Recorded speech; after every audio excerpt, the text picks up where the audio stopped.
If we have not had a chance to say hello this morning, my name is Johnny Burke. I have the job, if you will, of being the lead pastor here at New Beginnings Wesleyan Church. I co-pastor along with my wife Chelsea and with Pastor Don Fox, and we adore being here and just love being a part of what this church is doing in this community. And we had a great day the last couple of days, Chelsea and I did. I switched around my days off with my other job, if you will, at Ford, to where I could have Friday off because there was something big happening on Friday, and that was when Star Wars came out. So I got the day off to go see it. If you've seen the movie, I would love to talk to you about it. If you haven't seen the movie, I will tell you nothing until you've seen it, but it is great.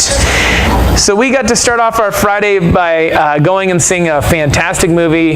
Chelsea and I getting to spend some time doing some Christmas shopping. Then we headed up to Placerville to celebrate Christmas with her family. And so yesterday was our first Christmas, and we had a great time.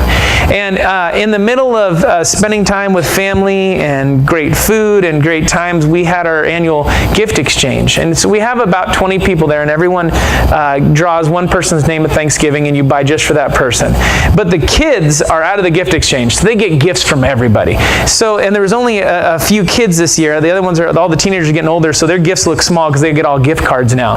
But the kids, which is my kids and their cousins, were like surrounded by forts of toys. Like just as they're opening up, there's just toy after toy and thing in there, and they were just experiencing what, and I realized it when one of the kids opened up this bag, and I saw it on the bag, and I thought, wow, that toy, that gift brought joy to their life. It literally did. I mean, they ripped a bag to get into it. That's how much joy it was going to be. How do you rip a bag getting into something there? But that toy brought joy, and the kids were sitting there, were surrounded, and the adults, when we opened our gifts, we each opened a gift, and then it went to the next person, and we were happy. But for most of us, the joy was being there with family. And for most of us, the joy was that we were celebrating Christmas in that day because Jesus had come, and that's why we celebrate. So our joy was a little different than theirs, and I realized how quick the joy of presents lasts, because 15 minutes after all the gifts were done was when I heard the first cry. And it wasn't a cry of joy, it was a cry of, they won't let me play with it. And there was like sadness, and it was my children. And it happened so quick, the joy was gone because the joy was from this temporal gift.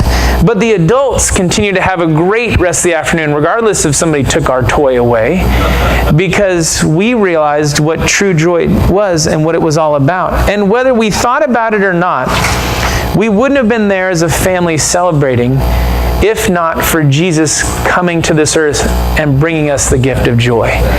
And today we're going to be in Mark chapter 1, and we're going to be looking at a person who, whether they knew it or not, was given the gift of joy. And whether they knew it or not, we get to understand that Jesus is the only one who can bring us the gift of joy. And it's a really interesting passage, and we're going to look at it. And you have a bulletin insert, you can follow along. But the truth for us in this passage, I think, this morning is that Jesus is the only one who can bring us the true gift of joy. And I'd like to read Mark chapter 1, verses 40 through 45. Short verse this morning, short section. A man with leprosy came and knelt in front of Jesus, begging to be healed. "If you are willing, you can heal me and make me clean," he said. Moved with compassion, Jesus reached out and touched him. "I am willing," he said. "Be healed." Instantly the leprosy disappeared and the man was healed. Then Jesus sent him on his way with a stern warning. "Don't tell anyone about this. Instead, go to the priest and let him examine you. Take along the offering required in the law of Moses for those who have been healed of leprosy. This will be a public testimony that you have been cleaned." But the man went and spread the word, proclaiming to everyone what had happened. As a result, large crowds soon surrounded Jesus, and he couldn't publicly enter a town anywhere. He had to stay out in the secluded places, but people from everywhere kept coming to him. Lord, I would ask that you would open our eyes to this set of verses this morning. Lord, to this short story of an incredible miracle, but you truly delivering the gift of joy to someone that never saw it coming. Lord, help us to understand it more so that we can do the same with those around us. We ask this in your name, Jesus. Amen. this passage shows us that only Jesus can bring the true gift of joy. And it's a very unique story. It's one we're not super familiar with, but let's talk about that. Let's talk about the gift of joy and some things we see in this passage that relate specifically to that. Because it'd be easy to say, well, he got a gift of healing, or to say, well, he got a gift of meeting Jesus, but truly, when everything boils down to it, I think if we look at it, he really received the gift of joy, and he had no idea what was coming. And so we're going to look at that. So the first thing let's look at is this, is that the gift of joy starts with a willing heart. It truly does. It starts with a willing heart. If we look at verses 40 through 42 again, it says, a man with leprosy came and knelt in front of Jesus, begging to be healed. If you are willing, you can heal me and make me clean, he said. Moved with compassion, Jesus reached out and touched him. I am willing, he said, be healed. Instantly, the leprosy disappeared and the man was healed. The gift of joy starts with a willing heart. And we meet this leprous man, a leper, right? That's all we know about him. We don't know his name. He's another one of the people in the Bible that we never get to know their name. We just know him as the man with leprosy. And that's kind of hard for us to relate to sometimes, because leprosy we don't see much anymore. As a matter of fact, in the entire United States, there's only about 100 cases of leprosy a year. Worldwide, the number is about 250,000. At least in this country, we've got a pretty good lick on it because it's a bacterial infection that we can treat. Ironically, if you're curious about it, it's mostly found down in Texas and Louisiana because of this guy right here. That's a dead armadillo on the side of the road, okay? I took that photo when I was in Oklahoma because I had never seen an armadillo before, and I thought, wow, dead armadillo. Little did I know that the armadillo is one of the few animals that can carry the bacteria that causes leprosy. So don't be like me and hang out with dead armadillos when you're down in the Panhandle area, okay? Stay away from them if you don't want leprosy. Okay, that's a little side note. I just wanted to share that with you. I don't really get to show my photo of a dead armadillo with many people, so I try to whenever I can.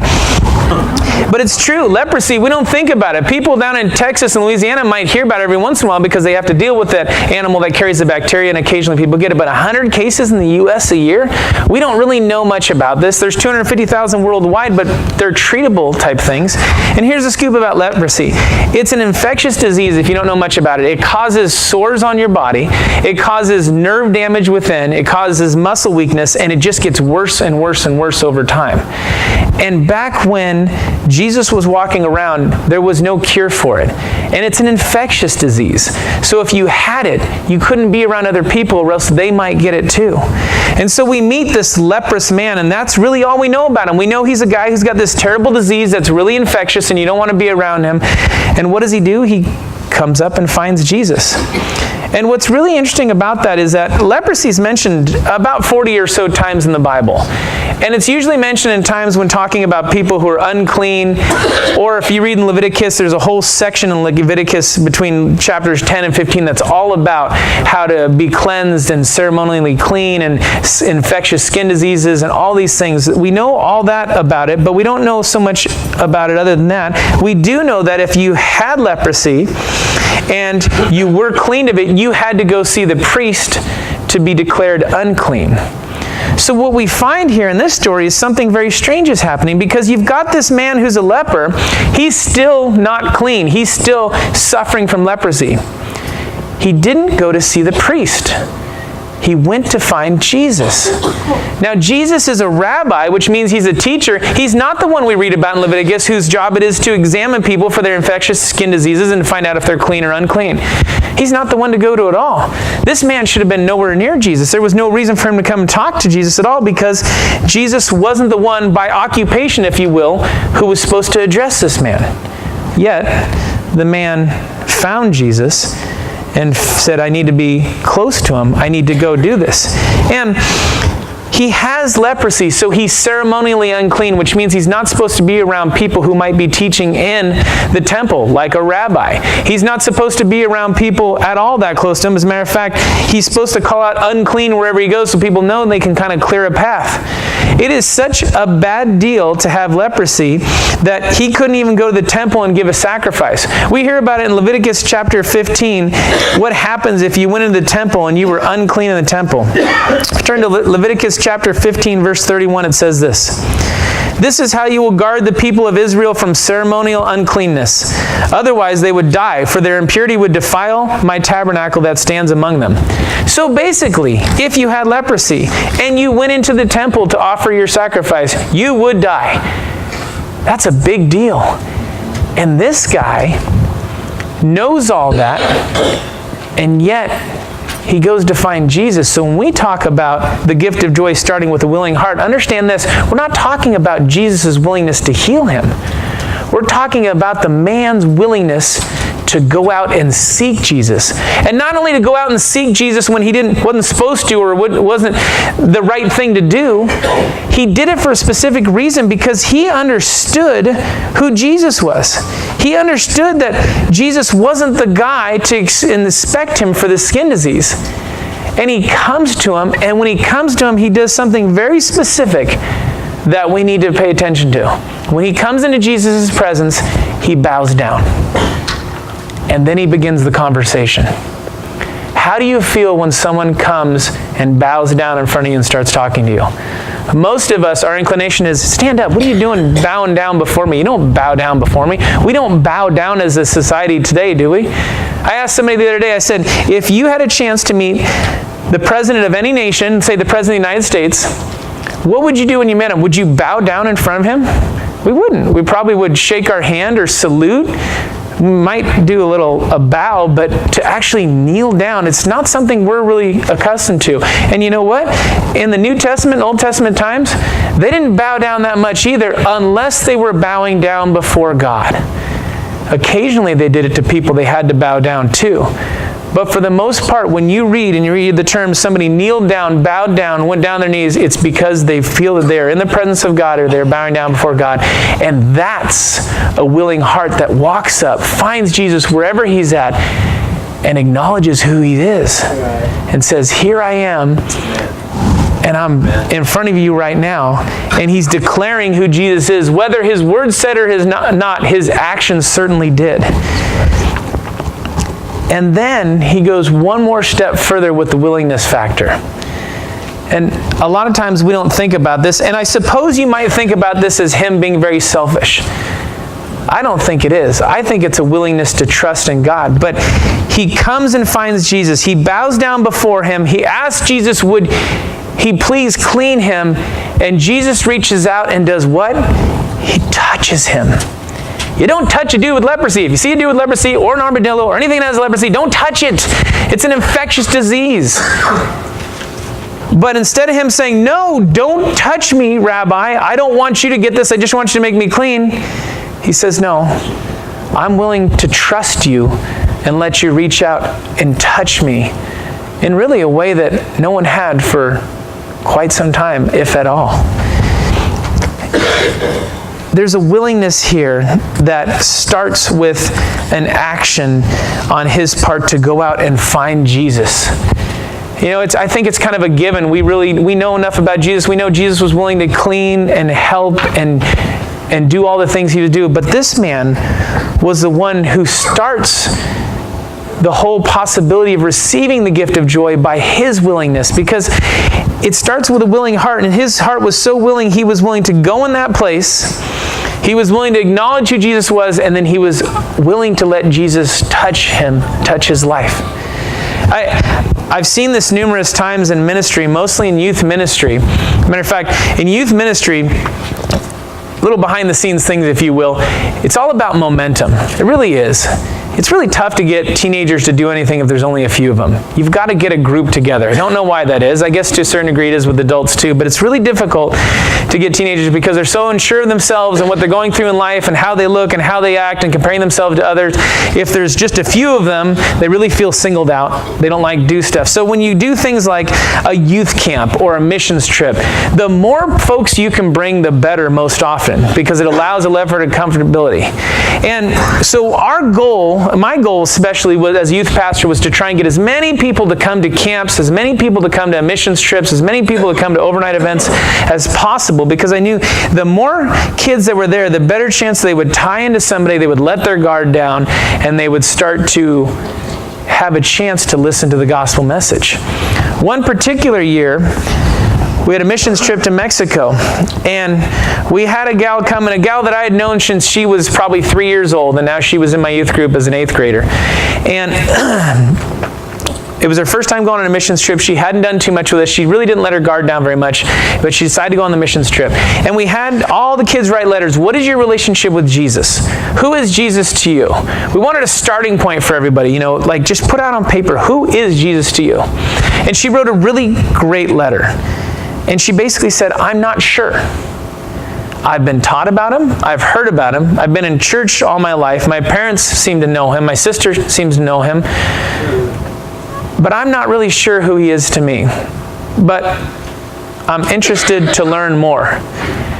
And I took that letter, man, and I held it up to our team, and I said, this is the greatest starting point we could have. Because instead of saying, I don't know who Jesus is, and I don't want to know, she says, I really don't know who he is, but I have a willing heart to hear about him.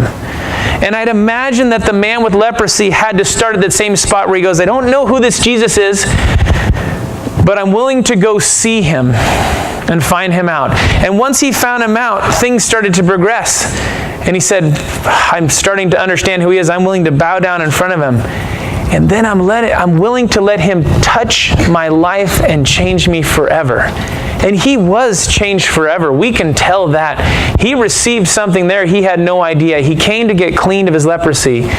He left with the gift of joy in his heart. The gift of joy, Jesus is the only one who can bring us the true gift of joy, but for us, it has to start with a willing heart. A willing heart to go and listen, to go and see, and to go from there. And that's not obviously where it ends. It never ends there, right? That's just the beginning. The next thing he does is awesome. It's such an awesome example for us because we have to get real with Jesus about what we need. That's the second thing I think we see is that we have to get real with Jesus about what we need. And I want to read those verses 40 through 42 again, and we're going to jump back into them. A man with leprosy came and knelt in front of Jesus, begging to be healed. If you are willing, you can heal me and make me clean, he said. Moved with compassion, Jesus reached out and touched him. I am willing, he said. Be healed. Instantly, the leprosy disappeared and the man was healed. And in this moment, this leprous man gets real with Jesus because his words tell us so much. He says, heal me and make me clean. Those are two things, really, because he's saying, heal me of this disease and make me clean. He's in front of a rabbi. Rabbis don't heal people. It's not their job. They're not doctors. They're not medics. And they're not the ones who declare people to be unclean. That's the job of the priest once you are clean. And as a matter of fact, it's not even the priest's job to make anybody clean. It's the priest's job to declare someone clean because only God can make us clean. That's right. So he has come before Jesus and he is being real. He's saying, can you heal me and make me clean? And he's giving some needs. We handed out that 3x5 card to invite people to church for Advent, and it said, this Christmas, Jesus gives us the gifts we so desperately need. Understand that this man, he had no idea that he desperately needed joy in his life. But in that moment, he was real with Jesus and says, I do have a need. I need to be healed of this thing, and I need to be clean. And it's this moment where he is real and honest with him. And I love it because there's very few people in the Bible who get that real with God. One of them is David. This is probably why we know King David is a man after God's own heart, is because his willingness to get real with God. And I'd like to read something that King David wrote in Psalm 51. It's in verses 8 through 10, and most of the time we just jump to verse 10. It says, create in me a clean heart, O God. But verses 8 through 10 really go together, and they really speak to us on this fourth Sunday of Advent with joy, because it says this, oh, give me back my joy again. You have broken me, now let me rejoice. Don't keep looking at my sins. Remove the stain of my guilt. Create in me a clean heart, O God. Renew a loyal spirit within me. That's being real with God, saying, this is what I need. I need my sins to go away, the stain of my guilt, and to make a clean heart in me. A clean heart. Not a new or a different heart, a clean heart. This man standing in front of Jesus, this leprous man says, heal me and make me clean. He's saying, heal the outside, but make me clean within.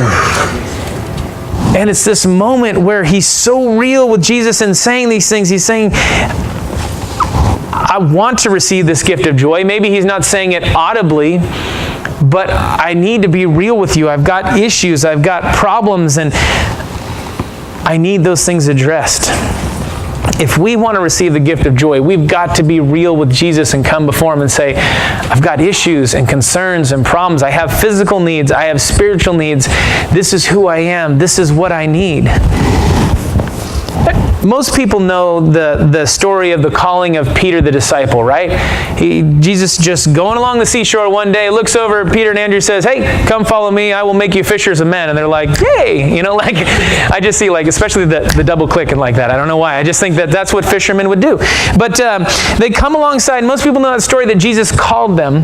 What I love is that Luke gives us a real, instead of just giving us the snapshot Twitter version, he expands the story so we understand exactly what happened that day. And if we go to Luke chapter 5, verses 1 through 11, we hear the story about when Peter came to follow Jesus and the interaction they had. And I love this because it pertains so much to us about getting real with Jesus because of what Peter did. And this is what it says, Luke chapter 5, verses 1 through 11. One day, as Jesus was preaching on the shore of the Sea of Galilee, great crowds pressed in on him to listen to the word of God. He noticed 2 empty boats at the water's edge, for the fishermen had left them and were washing their nets. Stepping into one of the boats, Jesus asked Simon, that's another name for Peter, its owner, to push it out into the water. So he sat in the boat and taught the crowds from there. When he had finished speaking, he said to Simon, now go out where it is deeper and let down your nets to catch some fish. Master, Simon replied, we worked hard all night and didn't catch a thing, but if you say so, I'll let the nets down again. And this time their nets were so full of fish they began to tear. A shout for help brought their partners in the other boat, and soon both boats were filled with fish and on the verge of sinking. When Simon Peter realized what had happened, he fell to his knees before Jesus and said, "Oh Lord, please leave me. I'm too much of a sinner to be around you." For he was awestruck by the number of fish they had caught, as were the others with him. His partners, James and John, the sons of Zebedee, were also amazed. Jesus replied to Simon, "Don't be afraid. From now on, you'll be fishing for people." And as soon as they landed, they left everything and followed Jesus. I love the story of Peter there because Peter is done for the day. He's tried to fish and he's failed. And he's a fisherman. This is a big deal. He's not going to make any money that day. Jesus says, "Let me use your boat," sets out, and he says, "Hey, let's go fishing." And Peter goes, we already tried fishing today. We didn't get any fish. If you say so, we'll go do it. But really, he's already started to state a physical need. I have brought in no fish to feed myself and others. I've brought in no fish to make an income. We do have a need here, Jesus. If you're willing to try and meet that need, we'll go ahead and do it. But then, so he's really real and open and honest with Jesus. This is who I am. I'm a fisherman who failed today, but whatever you say, we'll do it. He's being pretty real about that. But then when he goes out and they have the miraculous catch of fish, and he realizes it's different because they have so much fish, their nets begin to tear. Nets are not designed to tear. This is not how you design a net. You design a net not to tear. So it means they're getting a load of fish like they've never seen before. And he realizes this is not your ordinary catch. We don't fish out here. There's not good fish here. He took us to a spot. And he realizes something very different. And he gets real with Jesus then. Instead of just saying, "Thank you for meeting my physical need," he says, it says what? He kneeled down. He kneeled down before Jesus and said, "Please leave me. Please leave me." Like he just got this amazing fish. You'd think he'd be like, "Thank you so much." But he realizes his true need is to have his sins forgiven. And he realizes he's in the presence of God. He can't put words to it yet. All he can put words is to, "Get away from me because you're something special and I'm not." I don't know if you've ever felt like that before, but it doesn't feel good when you feel like that, does it? But that's not what Jesus says. He says, "No, we're going to do something completely different." And it started with a willing heart, right? The willingness to go out on a boat, but then it continues along with this concept of, I'm going to get real with Jesus. I'm not going to hide anything from him. I'm not going to try and put him on my 10 a.m. Sunday morning smile where I don't have sin in my life and everything's great, right? I'm just going to tell him, man, I'm a mess, and you don't want any part of this. And Jesus says, that's exactly what I'm looking for. There was another guy in the Bible who did that well. It's one of my favorite stories of the Bible. We find it in the Old Testament, a guy named Isaiah who we've been talking about all year long, right? If you've been here all year long, you know we've worked our way through the book of Isaiah, and Don's going to finish it up on the last day of the year for us. And he's going to do a great, great job, yes. And Isaiah, when he came to start in the service of the Lord, it's a wonderful story. It's called the Call of Isaiah. It's in Isaiah chapter 6, one of my favorite stories in the Bible. Isaiah chapter 6, verses 1 through 8 say this. It was in the year King Uzziah died that I saw the Lord. He was sitting on a lofty throne, and the train of his robe filled the temple. Attending him were mighty seraphim, each having 6 wings. With 2 wings they covered their faces, with 2 they covered their feet, and with 2 they flew. They were all calling out to each other, Holy, holy, holy is the Lord of heaven's armies. The whole earth is filled with his glory. Their voices shook the temple to its foundations, and the entire building was filled with smoke. Then I said, it's all over. I'm doomed, for I am a sinful man. I have filthy lips, and I live among a people with filthy lips. Yet I have seen the King, the Lord of heaven's armies. Sounds like Peter we talked about a few minutes ago. Then one of the seraphim flew to me with a burning coal he had taken from the altar with a pair of tongs. He touched my lips with it and said, see, this coal has touched your lips. Now your guilt is removed and your sins are forgiven. Then I heard the Lord asking, whom should I send as a messenger to this people? Who will go for us? And I said, here I am, send me. Isaiah, what a change. Who's this guy saying, here I am, send me? Wasn't this the guy a minute ago saying, it's over, I'm doomed, I'm in the presence of God? I'd imagine he couldn't even open his eyes and look up because he knew the stain of his guilt. He said it this way, he said, I'm a filthy man with filthy lips from an unclean people with filthy lips. Kind of like a leper, if you think about it. But he's real with God and says, this is who I am. You don't want nothing to do with me. And God says, don't you understand? You're exactly who I want to deal with. Amen. Because you're just like everybody else. But you're being real with me and you're admitting who you are. And that's a great spot. And I want to give you the gift of joy because you're being real with me. You started with that willing heart to find out more about me. Now you're being real. Let's do this in a way, right? I love that story. I love how Isaiah comes before. I love how Peter comes before. I love how the leper comes before. And those guys all went out and did something. Peter went out because Jesus said, come follow me, I'll make you fishermen. So he became a disciple right then. Isaiah is standing in front of God. God says, who will go for us? He says, I'll go. But the leper story is quite a bit different. The third thing we want to look at here is this. The true gift of joy can't be kept to ourselves. Let's look what happens to the leper because he can't keep it to himself anymore. Look at verses 43 through 45 back in our original verse in Mark chapter 1. Then Jesus sent him on his way with a stern warning. Don't tell anyone about this. Instead, go to the priest and let him examine you. Take along the offering required in the law of Moses for those who have been healed of leprosy. This will be a public testimony that you have been cleansed. But the man went and spread the word, proclaiming to everyone what had happened. As a result, large crowds soon surrounded Jesus, and he couldn't publicly enter a town anywhere.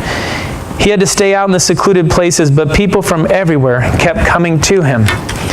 You know, it doesn't matter what translation of the Bible you read. Almost everyone translates these words the same. Jesus told him sternly. Jesus said to him strongly. There's power behind the word there saying, look, this conversation they had, this was now you listen, and you listen good. Your parents ever say that to you? You listen, and you listen good. You listen, and I'm not repeating this again. This is one of those conversations. I am telling you, you need to do the very next thing I say, and this is what I'm telling you to do. Jesus doesn't say, go out and tell everyone. He says, no, go fulfill the law. Do what you're supposed to do. You are now cleaned of the disease. You need to go to the priest, let him examine you, have him declare you unclean, give the offering that you're supposed to do, and then publicly everyone will know you're clean, and that's how the message is supposed to get out. And I'd imagine the guy said, I got all that. I wrote it down on my tablet here, you know. And what happens? He just flat doesn't do it.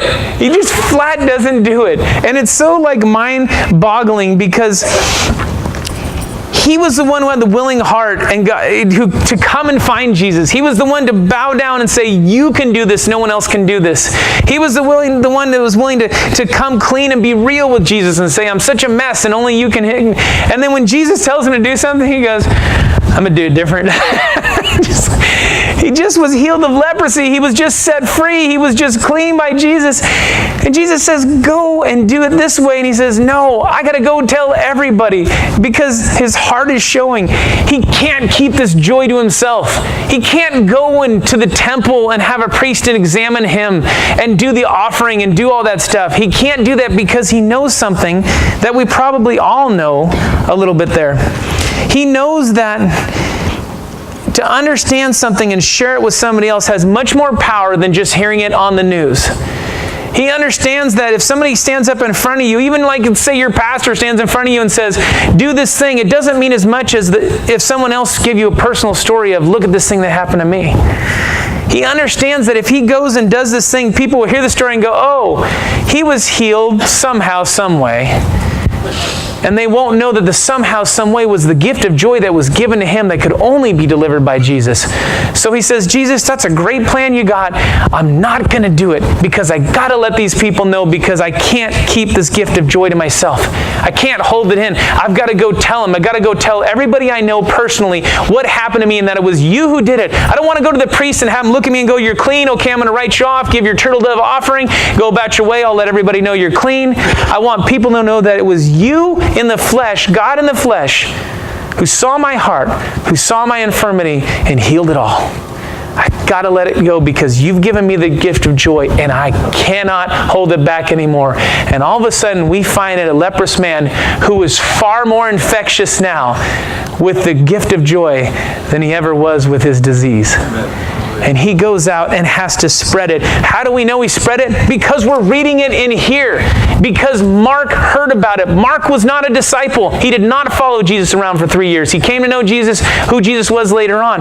But he heard about it because he lived in the area. Why? Not because he turned on the news, but because this guy went around telling everybody until everybody else told everybody, until the message got around. It got around so much that Jesus couldn't even go into towns anymore. He had to go to secluded places because the people flocked to him because they started to get it. True gift of joy can't be kept to ourselves. And we know that, right? If you hear some important news-breaking thing, you want to tell people, right? You just don't assume that, they'll find out some way, right? You guys remember when we had a little bit of rain back in February earlier this year? Does anybody recall that? If you weren't in this area, we had a little more precipitation than normal. And cement started breaking apart in random places up in Oroville. And when this happened, I was down in Roseville when it looked like you guys know the story, most of you do. If you don't know the story, here's the short of it. The main causeway that allows water to come out of Lake Oroville and send down the Feather River in our way started to break apart, and they had to shut it down, which meant Oroville was just filling up and coming to the edge of this emergency spillway that we all had hopes and dreams for of how well it would work. And at some point we realized that there's a problem with this spillway. And some of us got some information early on. I got a call from folks saying, hey, I know somebody who knows somebody on the inside. And it was good information. They said, this thing's going to let go. They're going to send out an evacuation order. You need to go. And I was like, whoa, I don't know what to do with this. But then I got another call and I was like, wow, this is great information. And I was already down in Roseville. I called up Chelsea. I said, make sure the bag's packed. Make sure you're ready to go. And she jumped in the car. And so she got out of this area really quickly. And so when she was coming and when the actual evacuation order came out, I didn't think to myself, well, I'm sure everybody will read about it on Facebook or hear about it on the news and they'll get evacuated. I sat down and started going through my cell phone. And if you were in this church at that time, there's probably about a 90% chance that I called you. If I didn't call you, it's because I didn't have your number or I knew somebody else had told you. But I spent the next about 3 hours sitting down, calling. Hey, did you hear? There's an evacuation notice. You got to get out. Hey, did you hear? The water's coming. You got to get out. Hey, did you hear? That's all I did for the next several hours. Because I had some information that I had to share. Why?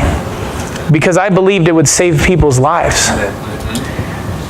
The leprous man had information to share that would save people's lives for eternity.